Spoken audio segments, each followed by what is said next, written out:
guys, we are out here in Colorado at National Association for Gun Rights Range doing our KRG build, and we just finished, well, you can go check out the whole series, but it's a little loud. But right here from Thunder Beast Arms, that's a solution. Thanks for watching today's video, guys. Make sure you leave a like and a comment and get those notifications going, because YouTube has really got to get the gun tubers. We're getting strikes left and right, but it makes us appreciate our sponsors even more. And our sponsor for today's video is Scheels. Now, you may have shopped at the store, but have you been to the website? They've got it all, okay? If you want to do it outside, from camping and hiking, biking, climbing, fishing, hunting, even the pew-pew things, you can go check them out. They even have a good full premium selection of there. Did you see what that was? That's all I can show.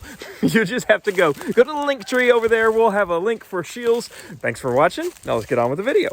So this is our Ultra 7 suppressor. Ultra 7 implies 7 inches in length. It weighs 8 ounces.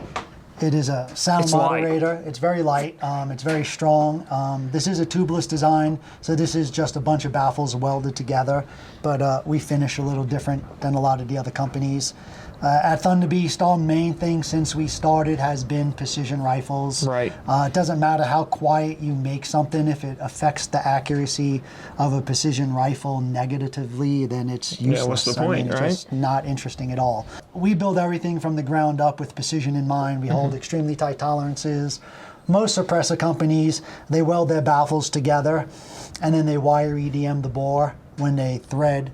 Okay. When they thread it, so that the bore is concentric to the threads. Right. We don't even own a wire EDM machine. We have a lot more hands-on time, and we just build cans straight from the get-go. Like it? We check every can at the shop for run out on the body and the exit end before they leave the shop, and we just believe in super tight tolerances, really high quality, and it really shows up on high-end rifles. And that's what I've always heard about y'all's reputation in the past, is it's, if you want it accurate, yeah, it's Thunder Beast. Yeah, really hard to beat. Super lightweight, sound suppression-wise, the 7-inch can, you're probably getting between 28 and 30 decibels of sound reduction for a 7-inch, 8-ounce suppressor. This is our CB mount, so that brake we mounted earlier. Yep. You can see there's threads and a taper here. You know, so obviously there's a matching taper on the inside.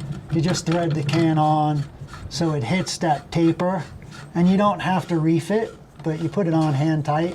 What we like to do is you get it to the taper, and then just that last little bit, back it off and just snap it on. Okay. And now, neat on technique. a precision rifle, that will stay.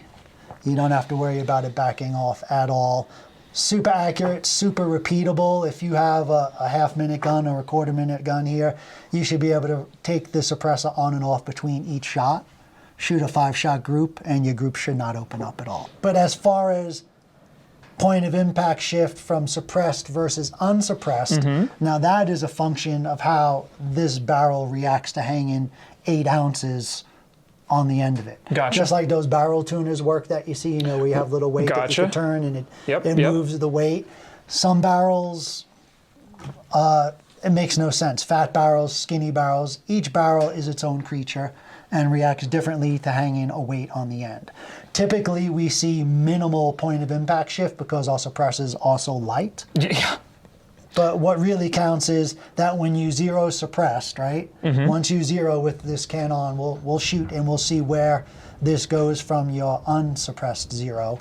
I would imagine it's probably a little bit down, which is typical. Just because of the pressure. Because we're putting a little weight on the end. Okay. But what counts is that once it's zeroed with the suppressor, again, you know you could take that suppressor on and off 100 times. Right. And your zero is still 100% money. That's what we care about. The way that we build them, not using a wire EDM machine. To exaggerate, you could have a can like this, right? Gotcha. But then you wire EDM the bore straight. What we've seen in the past, especially with some of the older suppressors that I've owned, they'd shoot real good until they got hot. Okay. But then you see that warpage as the can gets hot, things start to move. That wouldn't be good in a match or anything. Right, and nothing needs to touch, right? The bullet doesn't have to hit the baffle. If the bullet just gets too close to a baffle on one side, right, it's enough that downrange you can have an effect. You still get a good 100-yard zero, but now at 800 yards, 900 yards, you're like, well, did I mess up the wind call? Did I pull that? Or what was it? The biggest thing with shooting suppressed versus brakes and stuff is You know, brakes are super effective, and they do reduce recoil better than a suppressor. But what we have found, and what anybody who's shot on a line is, you know, directing these gases back to the shooter. Awesome on your shoulder, horrible on your head, right? Yeah, I mean, that's right. You know that concussion's coming. You really notice it as you step up to bigger calibers. Like you shoot a braked 50, that's like getting, right? It's like getting hit in the head with a wet towel. Yes, Even though it's there's brutal. nothing on your shoulder, that concussive effect it's just not enjoyable. It's not healthy. So shooting suppressed, we don't get as much recoil reduction, but we reduce recoil enough. And what we find is it's not recoil that is making people flinch and miss. It's the anticipation of that concussion for most people. So being able to get rid of that concussive force, we see most people shoot better suppressed than braked. I see the exact same thing at our kids camp. We do youth marksman camp, Yes. and you know, it takes away the whole psychological, especially on young shooters starting out that could develop a bad habit. Right. Give them a suppressed 22, and it's quieter than the pellet guns we use. Yes. And everybody's just driving tacks now. Yes, it's awesome. And for people who've never heard a suppressed rifle in person, it kind of sounds like disconnecting an air hose from a compressor, right? That's you a get good you get comparison. that noise. I think it's just so much more enjoyable. And then, you know, from a tactical situation as a police sniper, a military sniper, it eliminates muzzle flash. You no longer really have to worry about what's under your muzzle and Right, kicking up dust kicking up and dust. debris and giving away a position. It's just a superior way to shoot. Suppressor covers are awesome because this is a gun muffler, right? It's taking sound and turning it into heat. Now we have this awesome ZCO sitting here, and we have a heat source sitting here. This is the Armageddon gear cover. It is a 7-inch cover made for this can. It's a little fatter in the back here. Don't have the cover on the can and tighten it on. Always put the can on and then put the cover on. What I've seen a lot is material from the cover get in the way back here, and then the can's not all the way on, and people think the can's on, so now the can's loose. If it's on a few threads, it'll stay, but when it's loose like this, it's going to harm accuracy. If you have it on only a little bit like this, then you probably will launch your can down range. So always put the can on first and then put your suppressor cover on. So we'll put the can on tight, and we'll snug the suppressor cover up.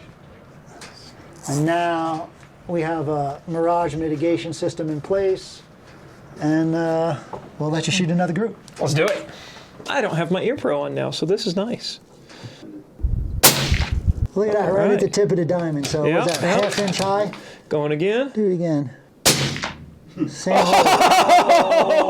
Almost the same hole. Same hole. Do it again. Same hole. Come down to 10th and Oh no, I want a group. Yeah, I want to make it pretty. Yeah. Oh my god. Same hole. pulled it. Let's get You pulled it up.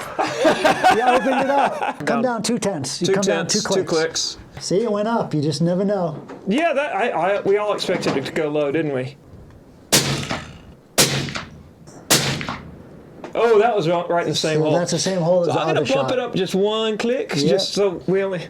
But hey, a 1/10 of a mil adjustment, suppressed and unsuppressed, is pretty impressive. Yeah, that's not a lot. You got lucky on that barrel. Yeah, you're on. That was money. Nice. Back to the first hole. Yeah, that's good. Nifty. Well, I want to go measure some groups because that was pretty cool. Tomorrow's an easy day. You got me in the morning up there. Got to be happy with just the 1/10 of a mil adjustment, though. Yeah, so that's our first group with the suppressor. That's great. That we just pulled down a little too much, and then that's where we ended up. I don't know what happened there, but if that's where we ended up, that'll work. 0.299 inches is what it came out once we put it in the app, because the tape measure is like, how do we measure it with that? So we're gonna keep having fun this week over here at the National Association for Gun Rights Range, so keep watching. We'll have a whole playlist of this precision rifle, just fun out here. Guess that's it for now, but quieter and accurate, definitely fun. Okay, I love it, bye-bye.